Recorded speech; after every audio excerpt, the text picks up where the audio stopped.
Hello everybody, welcome back to Strategic Command, Paradox Gamer playing. This might be the last episode, depends if we can take Paris. So let's go straight for that actually. I have loads of bombers. I don't care if I lose points. I don't have any fighters nearby, but I could move... I don't know if that will make a difference, but I could move some fighters down here.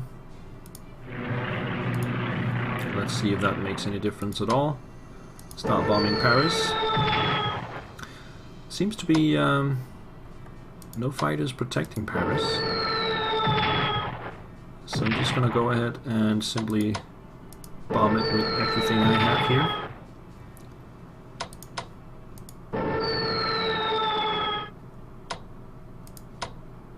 Oh, that one's good.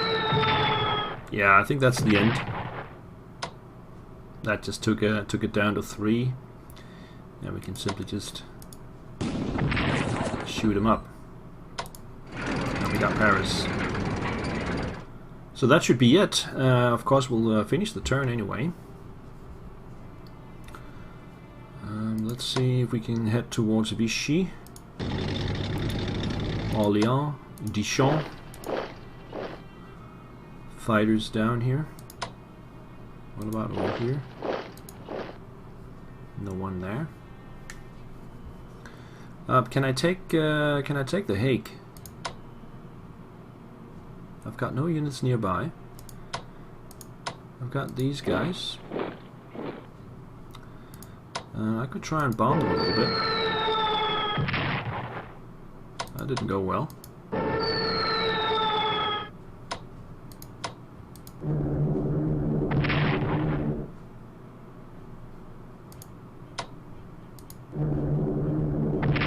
I think it was all my bombers.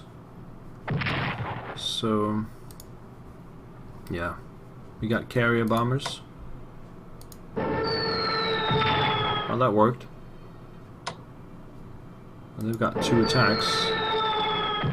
Let's just try them all then.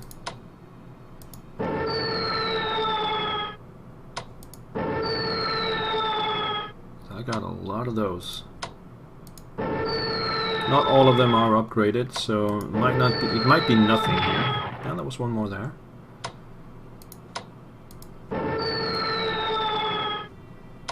Got nothing else useful to do.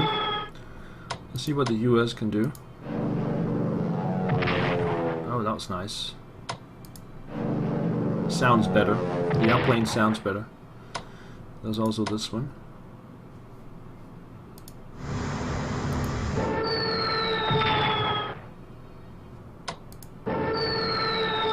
See, that takes it down to 6. That's probably not enough, though, yeah. I can get in here as well.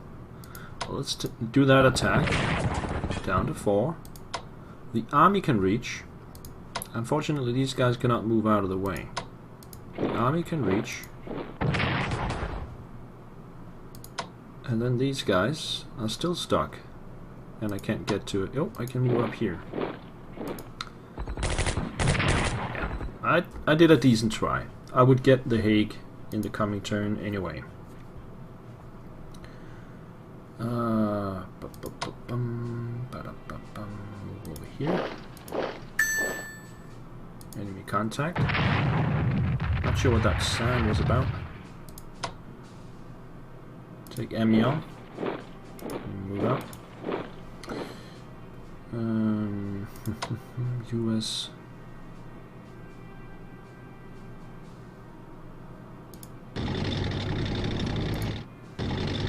Oh, there's another army in Koblenz as well. Okay, let's get out of the way.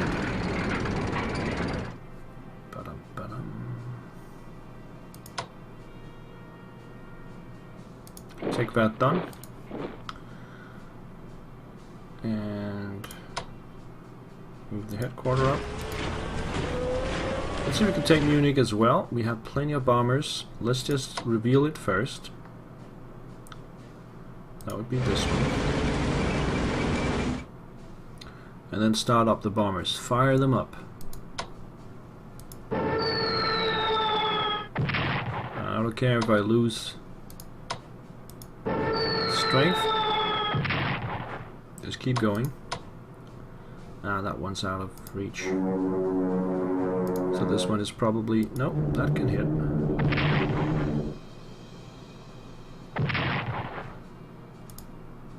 Do that again. And then we got some more... yeah.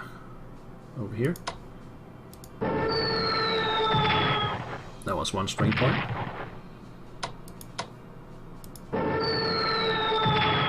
And another one. And we got these. And this one. And another string point. So that was all my bombers. Oh, there's this one as well. I don't think that can reach. No. Alright. And that takes them down to 6. And now we have some serious US armor coming in.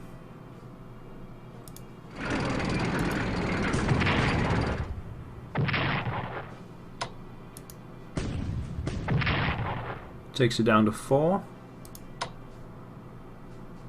Let's hope I can finish it off. No.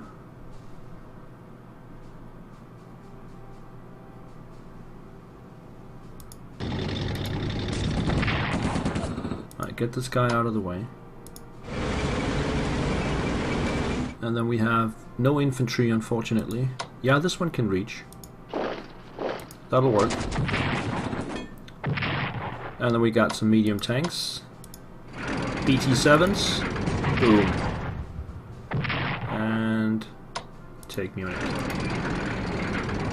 So we got both Munich and Paris. Not The Hague. And let's see if we can get Helsinki. So let's start with the rockets.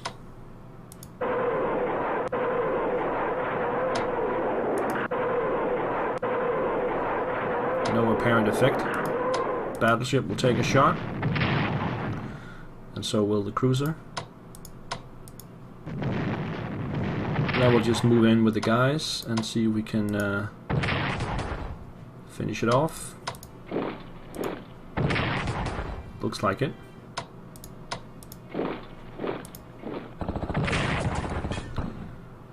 So just move out of the way and move this one in. And there we go. Helsinki's been taken as well. Boop. That will take Finland out of the war. And of course Germany, and that's it. So I think when I hit the button, it will stop. I don't think the axis will get a turn. Let's just take a look at stuff. Research. I stopped with the British haven't really researched a lot. As we can see, they got logistics 4, production industrial 3. They got, of course, all the warfare and the command and control. Infantry weapons, very important. Tanks only level 2. Aircraft only level 2. And the ground attack weapons level 2. And anti-sub level 2. But the British, they don't really have a lot of points to work with. So they're falling quite far behind. Compare that to the US. Full industrial production and logistics at 5. All the warfare, except for the amphibious, the last amphibious, they are at 4 out of 5. Halfway through the last one. Spying and intelligence 3 out of 5. We got the infantry weapons, of course. Tanks at level 3. I stopped that. I could have probably gotten halfway through level 4. Advanced aircraft level 3, almost level 4. Heavy bombers level 3. Naval weaponry 2. Long range 2 out of 5. No advanced subs. I'm not using any subs. Artillery weapons, ground attack, almost at level 3. Mobility, of course, and some anti-submarine as well. So they are... If the game continues to 1945, the US will get all of it done. The Soviets is a little bit more different because they don't have the points in the beginning to do that, so they will come later. And obviously I stopped researching for them as well. I tried to get the advanced tanks up to 3, that did not work, no, not enough time. I got the infantry weapons level 3, I think that's very important, along with command and control and infantry warfare. We got those down, plus at least a couple of level of logistics. Now, I think that's all the Soviets need to win this. Of course, if you can keep the aircraft up, they got to level 3, which is good. 4 would be better. Ground attack, they just made it to number 2 here. We can also just check the table. Here you'll see. You can compare them. Doesn't really matter. So, diplomacy, I did not spend any points on diplomacy, if I remember correctly. A little bit in the beginning to try and get the US in, which didn't work. And it's simply the conquests that made... Actually, I could probably have gotten Turkey in. But the conquest that I made discouraged like Turkey and Spain and Sweden from joining in. Yeah.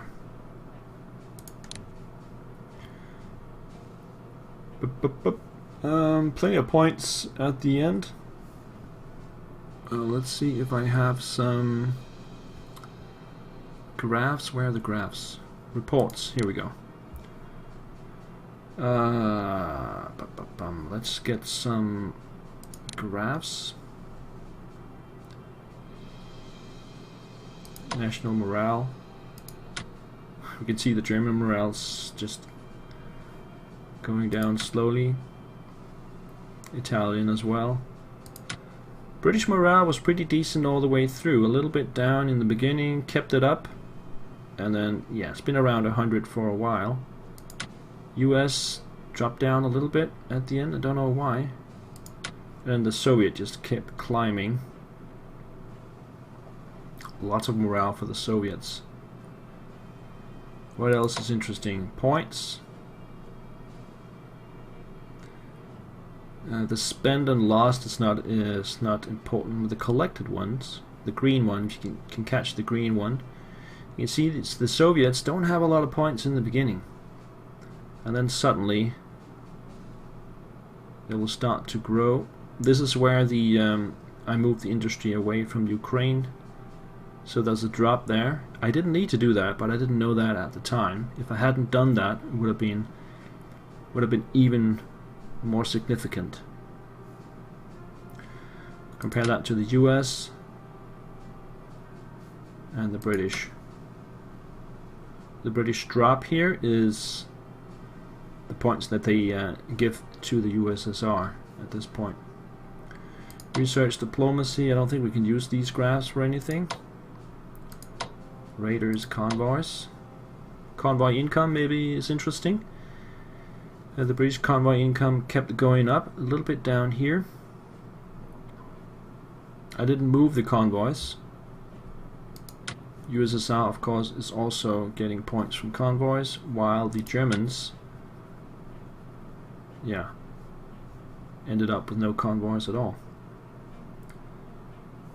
That was the graphs. Losses. This is the total losses. Wow. Look at that. So land, it's divided up into land, air, and naval. And if we look at the land, this is the number of actual units destroyed. So we can see that the UK lost 10 ground units. France 20, that was the 20 they started with. USSR only 15, which is abnormal. And Poland, the 15 they had, they lost. Italy lost 18. And then Germany, 156. Look at the USA. The USA didn't lose a single unit. That's worth to take a look at. And 156 for the Germans. I didn't realize I destroyed that many units. Air is negligible. 7 loss for the Germans, usually by getting overwhelmed by land units. Poland lost a couple and France lost 1. Naval units, 24 for the Germans. They lost their entire service navy except for the last battleship and most of their submarines as well. Italy lost 10 ships.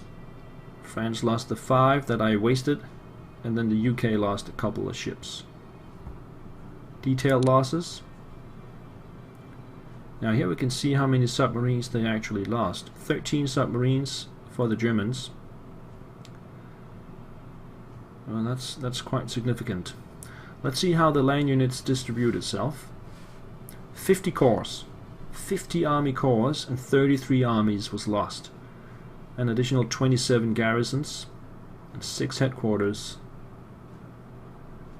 1 division, some engineers, paratroopers, 4 cavalry, and some other stuff.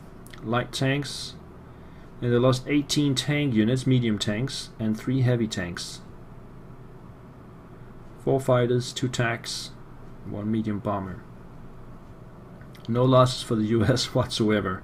The USSR, they lost a garrison, 9 corps, 4 armies, and 1 mech. That was the mech we lost at the very end here.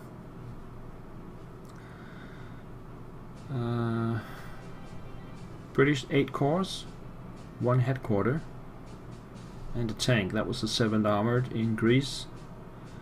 1 battleship lost, along with a light cruiser. The Italians, yeah.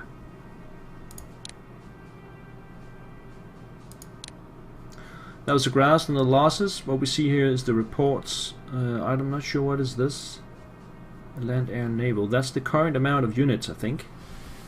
The USSR has got 108 army units, with the UK 45 and USA just 11. I didn't on purpose. I didn't make a lot of US units. Germany's got 29 land units, along with 12 air and 2 naval. So here we can see, we know they have a battleship. That means they have only 1 submarine besides the battleship. 108. And over here we can see the output of industry, harbors, and I'm not quite sure what this is. Sorry about that. Anyway, let's close that up and hit the button. Yeah, I think we want to end the turn. I don't think the Germans gonna get a turn.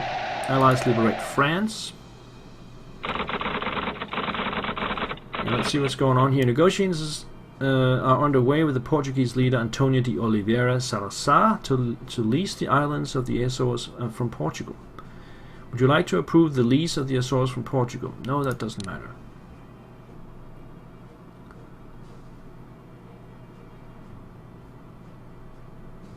Germany surrenders.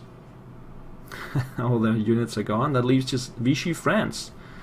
USSR plunders some points. Apparently it went to the USSR. Finland surrenders. Also went to the USSR. And I believe that's the end of the game. Luxembourg liberated, and the Netherlands, Norway. Are you telling me that Vichy France is fighting on?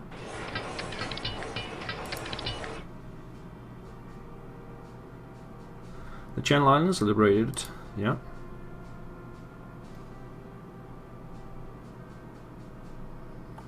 Jean de Lattre de Tachigny takes command of the French forces. Alright. Allies liberate Paris, triumphant de Gaulle returns.